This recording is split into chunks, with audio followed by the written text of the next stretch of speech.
किस तरीके से हम अपनी ट्रांजैक्शंस को डेबिट और क्रेडिट में डिवाइड करते हैं वो आज मैं इस रूल की हेल्प से आपको समझाने की कोशिश करूंगा। तो सबसे पहले तो आपको ये पता होना चाहिए कि जो हमारे rules for debit and credit हैं, इसके लिए दो अप्रोचेज हैं। एक ट्रेडिशनल अप्रोच है और दूसरी है मॉडर्न अप्रोच। एक्चुअल में ये जो ट्रेडिशनल अप्रोच है ये 2013 से पहले अप्लाई की जाती थी। इसके बाद इसी ट्रेडिशनल अप्रोच को ही थोड़ा मॉडिफाइड करके मॉडर्न अप्रोच को बनाया गया। मतलब मॉडर्न अप्रोच ट्रेडिशनल अप्रोच का ही एक तरीके से हाइब्रिड वर्जन है।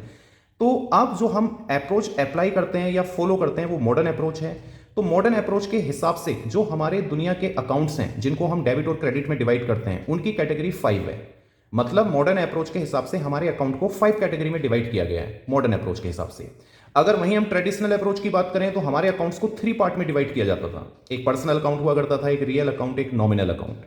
लेकिन अब इसको डिस्कस करने की जरूरत नहीं है क्योंकि अभी जो आप करंट एडिशंस स्टडी कर रहे हैं उसमें जो फॉलो की गई है वो मॉडर्न अप्रोच के हिसाब से है। तो मॉडर्न अप्रोच के हिसाब से हमारे जो अकाउंट्स हैं वो केवल 5 तरीके के हैं। एक है असेट्स, लाइबिलिटीज, कैपिटल, रेवेन्यू और एक्सपेंसेस।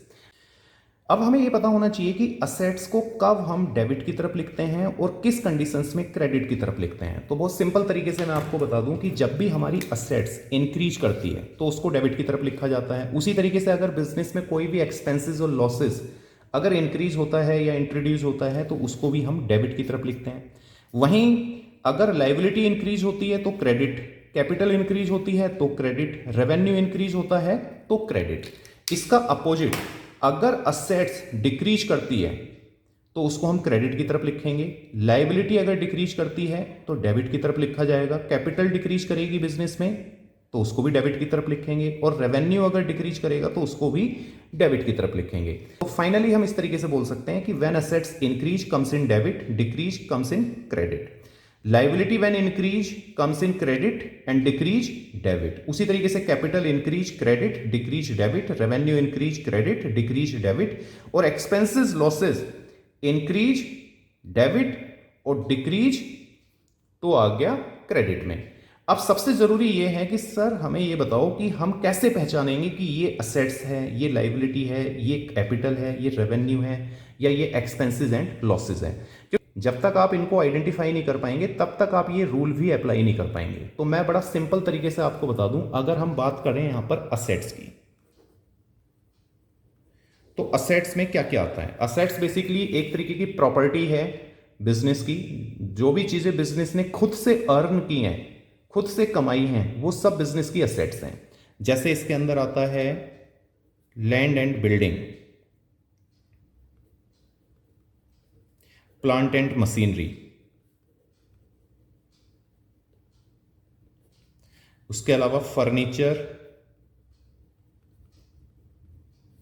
And fixtures. ये कैटेगरी एसेट्स की। मतलब जितनी भी तरह की बिल्डिंग्स हैं, चाहे बिल्डिंग का कोई भी पार्ट्स हो सकता है, वो लॉबी, कोर्टयार्ड, प्रीमिसेस, गैरेज, वो सब हमारा असेट्स है। प्लांट है, किसी भी तरीके का प्लांट हो सकता है। वो मशीनरीज हो सकती है। मशीनरीज में जैसे आपका लैपटॉप है, कंप्यूटर है, प्रिंटर्स है, एयर कंडीशंस है या वाटर प्यूरिफायर है, ये सब क्या है, बिजनेस की एसेट्स हैं। फर्नीचर फिक्चर्स में, फर्नीचर में अगर आप टेबल, अलमीरा, स्टूल, किसी भी चीज़ की बात करेंगे तो वो जो भी फर्नीचर है वो सब बिजनेस के लिए असेट्स हैं। उसके अलावा अगर कैश की हम बात करते हैं तो ये भी एसेट्स हैं। बिजनेस के पास अगर बैंक का नाम है तो ये भी एसेट्स हैं। अगर किसी भी तरीके का बिजनेस इन्वेस्टमेंट करता है तो वो भी एसेट्स की कैटेगरी में आएगा। अगर बिजनेस किसी भी तरीके का प्रीपेड एक्सपेंसेस कर देता है तो वो भी एसेट्स में आएगा। अगर बिजनेस किसी भी तरीके की बिजनेस को एक्रूड इनकम होती है, एक्रूड इनकम, एक्रूड इनकम का मतलब कि अर्नड बट नॉट रिसीव्ड, कमा तो चुका है लेकिन रिसीव्ड नहीं हुई, ये भी एसेट्स की कैटेगरी में आएगा। इसके अलावा अगर क्लोजिंग स्टॉक है तो वो भी असेट्स की कैटेगरी में आएगा। या कोई कस्टमर है जो हमसे उधार माल परचेज करता है जिसको हम डेटर बोलते हैं, तो वो भी बिजनेस के लिए असेट्स की कैटेगरी में आएगा। और इसी डेटर्स का अगर सब्सटीट्यूट है बिल्स रिसीवेबल, मतलब किसी भी तरीके का अगर रिसीवेबल है तो समझ लीजिए वो असेट्स में आएगा। इसके अलावा एक कैटेगरी और है असेट्स की, जैसे कि मान लीजिए जिसको बोलते हैं intangible assets, goodwill, patent, copyright, trademark, ये सब किसके एग्जाम्पल हैं? ये सभी असेट्स के एग्जाम्पल हैं। तो अब अगर आपको ये समझ में आ गया कि असेट्स में क्या क्या आता है, तो फिर ये जो रूल अप्लाई करना है ना कि असेट्स व्हेन इंक्रीज, जब भी ये चीजें इंक्रीज होंगी तो डेबिट में आएगा और डिक्रीज करेंगे तो क्रेडिट में आएगा, तो आपके लिए बड़ा इजी हो जाएगा जर्नल को मेंटेन करना। तो क्या बताया गया? Land and building, plant and machinery, furniture and fixtures, cash, bank, investment, prepaid expenses, accrued income, closing stock, debtors, bill receivable, goodwill, patent, copyright, trademark, ये वो असेट्स हैं ये चार जो कि इनटेंजिबल हैं, जिनको हम टच, फील या सीन या देख नहीं सकते, लेकिन ये बिजनेस को स्ट्रेंथ प्रोवाइड कराती हैं। तो ये हो गया असेट्स। इसी तरीके से अगर हम लाइबिलिटी की बात करें कि भाई लाइबिलिटी में क्या क्या आता है, तो लाइबिलिटीज का भी मैं आपको बता दूं। लाइबिलिटीज का मतलब होता है पेबल टू आउटसाइडर। बिजनेस को जो भी पैसा बाहर वालों को पे करना है वो क्या कहलाता है? पेबल। तो वो एक तरीके की लाइबिलिटी है। लाइबिलिटी में गिनी चुनी चीजें आती हैं, जैसे लोन, उसके अलावा बैंक ओवरड्राफ्ट,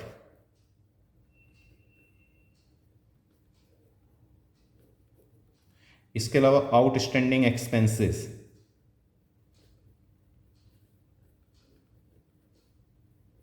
या कह लीजिए एडवांस इनकम,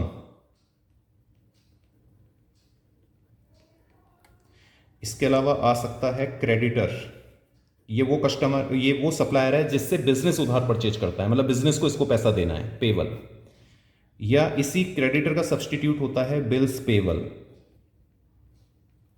बस ये गिने चुने एग्जांपल हैं लाइबिलिटीज के। अगर आपको समझ में आ गया कि भाई अगर आप किसी से लोन लेते हैं तो वो पैसा आपको उसे वापस करना है, लाइबिलिटी है। बैंक ओवरड्राफ्ट का मतलब है कि अगर अपने बिजनेस में अपने डिपॉजिटेड अमाउंट से ज्यादा विड्रॉल कर लिया, आप मतलब आपके बिजनेस ने या आप बिजनेस एज ए बिजनेस आपने अपने डिपॉजिटेड अमाउंट से ज्यादा विड्रॉल कर लिया, तो जो एक्सेस अमाउंट आपने विड्रॉल किया है डिपॉजिटेड के कंपैरेटिवली, वो बैंक ओवरड्राफ्ट है।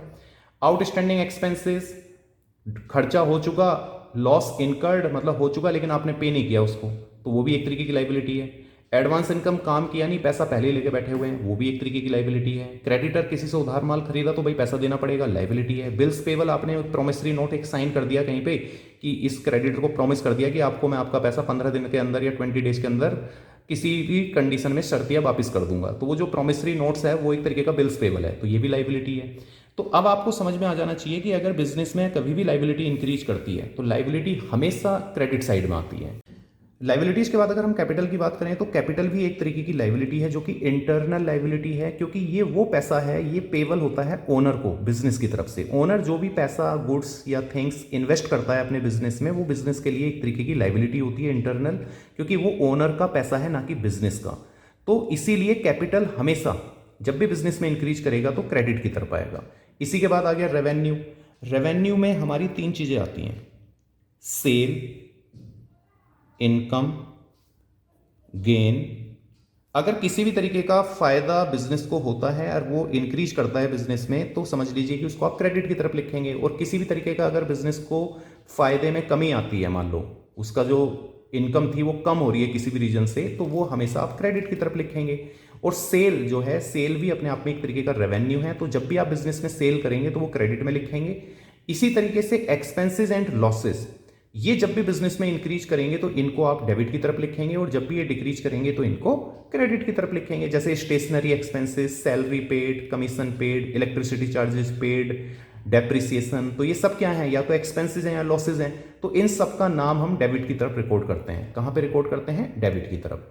तो आपने ऑलमोस्ट यहाँ पे आज सीख लिया कि सर जो रूल्स हैं वो मॉडर्न और ट्रेडिशनल अप्रोच, दोनों अप्रोच के हिसाब से समझाए जा सकते हैं। तो हम चूंकि 2013 के बाद मॉडर्न अप्रोच फॉलो करते हैं, इसलिए केवल हम ये जो 5 कैटेगरी ऑफ अकाउंट है इनके हिसाब से अकाउंट मतलब रूल्स अप्लाई करेंगे।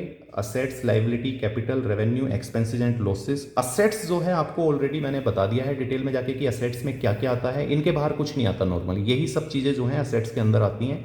तो ये जब भी बिजनेस में आएंगी तो डेबिट, और कम होंगी तो क्रेडिट। इसी तरीके से लाइबिलिटी भी मैंने आपको समझाया कि लाइबिलिटी अगर बिजनेस में इंक्रीज करेगा तो क्रेडिट, और डिक्रीज करेगा तो डेबिट। और लाइबिलिटी में गिनी चुनी 6 चीजें आती हैं। 6 में क्या है? लोन है, बैंक ओवरड्राफ्ट है, आउटस्टैंडिंग एक्सपेंसेस है, एडवांस इनकम है, क्रेडिटर है, बिल्स पेबल है। तो ये बहुत जल्दी याद हो जाते हैं हमें, थोड़ा बहुत आप प्रैक्टिस करेंगे तो सब ये टिप्स पे आ जाएंगे आपके ग्रेजुअली, धीरे धीरे। कैपिटल भी इंटरनल लाइबिलिटी है, इसलिए लाइबिलिटी का और कैपिटल का जो है सेम रूल है, इंक्रीज करने पर क्रेडिट, डिक्रीज करने पर डेबिट। रेवेन्यू जो है वो हमारा, इसका भी रूल लाइबिलिटी की तरह ही है, रेवेन्यू व्हेन इंक्रीज, तो रेवेन्यू में सेल्स, इनकम और गेन, ये 3 चीजें आती हैं। इनकम क्या होती है? एक्सपेक्टेड अर्निंग, और गेन होता है अनएक्सपेक्टेड अर्निंग, कि हमें उम्मीद नहीं थी लेकिन हमें फायदा हो गया, तो वो गेन है। लेकिन किसी भी कंडीशन में अगर फायदा होता है या सेल होती है तो उसको आप क्रेडिट में लिखते हैं। एक्सपेंसेस जो है वो इसका अपोजिट है गेन का, रेवेन्यू का, इसलिए इसको हमेशा हम इंक्रीज करने पर कहाँ लिखते हैं? डेबिट में। तो आज की इस वीडियो में हमने रूल्स कवर किए। इससे जस्ट पहली 2 वीडियोज में हमने टिप्स डिस्कस किए थे कि भाई हम कैसे जर्नल एंट्रीज को अच्छे और इफेक्टिव तरीके से सीख सकते हैं। उसके अगली वीडियो में मैंने आपको फॉर्मेट बताया था, और आज की वीडियो में मैंने आपको बताया rules for debit and credit. और इससे अगली वीडियोज में मैं आपको जो बेसिक 20 टाइप्स ऑफ एक्शन है, जर्नल से रिलेटेड जो एक्शंस हैं, उनको मैं जनरलाइज करके दिखाऊंगा। और उसके बाद फिर हम नॉर्मल क्वेश्चंस जो है फ्रॉम बिगिनिंग टू एंड, उन सबको हम यहाँ पे डिस्कस करेंगे जो भी जर्नल से रिलेटेड है। Thank you so much.